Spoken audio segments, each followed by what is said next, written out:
আসসালামু আলাইকুম। আমি হাবিবুল বাশার, সহকারী শিক্ষক, ভাটারা ক্যাম্পাস।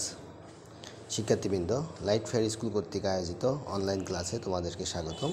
আজকে আমরা ষষ্ঠ শ্রেণীর বাংলা ব্যাকরণ বইয়ের 42 পৃষ্ঠা নিয়ে এবং তার পরবর্তী অংশ নিয়ে আলোচনা করব। এখন 42 পৃষ্ঠায় রয়েছে ক্রিয়া। যে শব্দ দ্বারা কোনো কাজ করাকে বোঝায় তাকে ক্রিয়া বলে।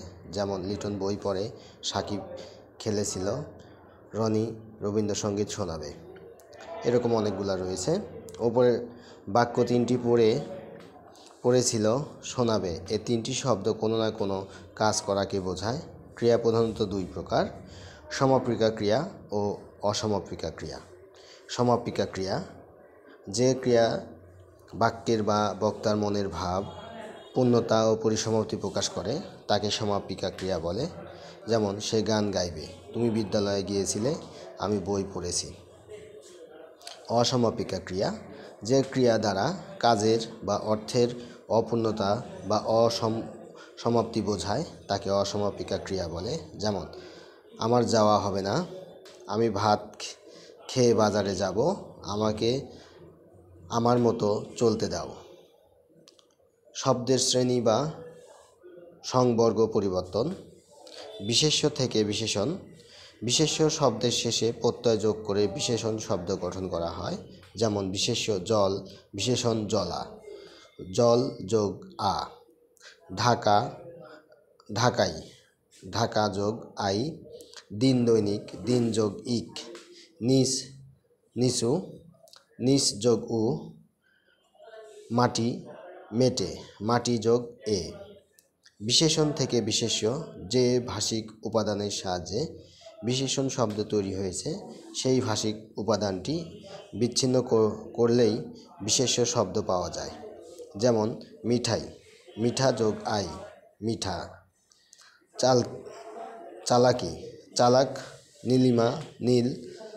লালিমা, লাল যোগ ইমা, লাল।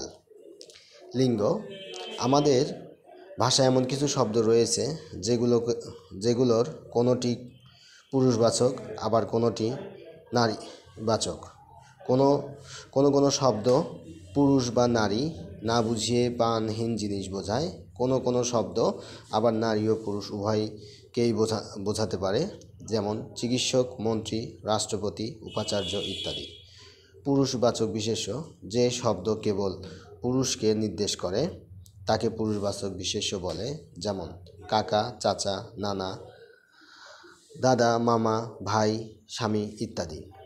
নারীবাচক শব্দ যে শব্দে কেবল নারীকে নির্দেশ করে তাকে নারীবাচক বিশেষ্য বলে। যেমন মা, চাচি, কাকি, খালা, মামি, ভাবি, স্ত্রী, মাতা ইত্যাদি। লিঙ্গ পরিবর্তন। পুরুষবাচক বিশেষ্য থেকে নারীবাচক বিশেষ্যে আব্বা, আম্মা, চাচা, চাচি, মামা, মামি, ভাই, ভাবি, নানা, নানি, স্বামী, স্ত্রী। পুরুষবাচক বিশেষ্য থেকে নারীবাচক বিশেষ্য দাদা, বৌদি, দেওর, জা, পতি, পত্নী, শ্বশুর, শাশুড়ি, জ্যাঠা, জেঠি, নায়ক, নায়িকা, বালক, বালিকা, ময়ূর, ময়ূরী, সিংহ, সিংহী, বর, বধূ। বচন। বাংলা ভাষায় বিশেষ্য ও সর্বনামে সাধারণত দু ধরনের ধারণা পাওয়া যায়। যেমন বিশেষ্য একটির ধারণা, বলো, মেয়ে, খাতা। একাধিকের ধারণা, বলগুলো, মেয়েরা, অনেক খাতা। সর্বনাম একটির ধারণা, আমি, তুমি, সে।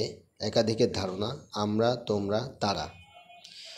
বিভিন্ন ভাষিক উপাদান বা চিহ্ন কখনো শব্দ যোগ করে, কখনো আবার এক শব্দ পরপর দুবার ব্যবহার করে বচনের পরিবর্তন করা হয়। নিচে এক বচনের চিহ্ন সহ কিছু শব্দের এক বচন থেকে বহু বচনে রূপান্তর দেখানো হলো। এক বচন, বহু বচন। রা যোগে ছেলে, ছেলেরা, এরা, ভাই, ভাইয়েরা। এরূপভাবে বইগুলো, আমগুলো, শিক্ষক, শিক্ষকগণ, ছাত্র, ছাত্রবৃন্দ। মেঘ, মেঘমালা। পক্ষ বা পুরুষ, পড়া শেষ করে আমি বল খেলতে যাব। আমরা 15 জন মিলে একটি দল করেছি। বিপক্ষ দলে যারা খেলে তারা আমাদের চেয়ে দুর্বল নয়। আমার বন্ধু রাফিকে বললাম, তুমি ওদের ভয় পেও না, ওরা যত শক্তিশালীই হোক, আমাদের মনোবল থাকলে আমরা জিতবই। শিমুর ওদের দলনেতা, তোমরা সাহসের সঙ্গে খেলবে। রাফি আমাকে সমর্থন করে আরও সাহসী হতে বলল। উপরে অনুচ্ছেদে 3 ধরনের ব্যক্তি রয়েছে। ব্যাকরণে এদের পক্ষ বা পুরুষ বলে। এই পক্ষ একজন বা একাধিক হতে পারে। অনুচ্ছেদে মোটা হরফে লেখা শব্দগুলো 3 ধরনের পক্ষ নির্দেশ করে, যেমন বক্তা পক্ষ, বক্তা নিজে ও তার বন্ধুরা, আমি, আমরা, আমাদের, আমার। শ্রোতা পক্ষ, শ্রোতা ও তার বন্ধুরা, তুমি, তোমরা। অন্য পক্ষ, অন্য ব্যক্তি ও তার বন্ধুরা, ও, ওরা, ওদের। শিক্ষার্থীবৃন্দ, এগুলাই ছিল আমাদের আজকে পাঠের বিষয়, পড়ার বিষয়, এবং এর সাথে তোমাদের থাকবে রচনা সত্যবাদিতা। সত্যবাদিতা তোমরা পড়ে পরবর্তী ক্লাসে শিক্ষককে পড়া দিবে। তোমরা সবাই সুস্থ থাকবে, সুন্দর থাকবে। সকলের সুস্বাস্থ্য কামনা করে আজকের মতো ক্লাস এখানেই শেষ করলাম। আল্লাহ হাফেজ।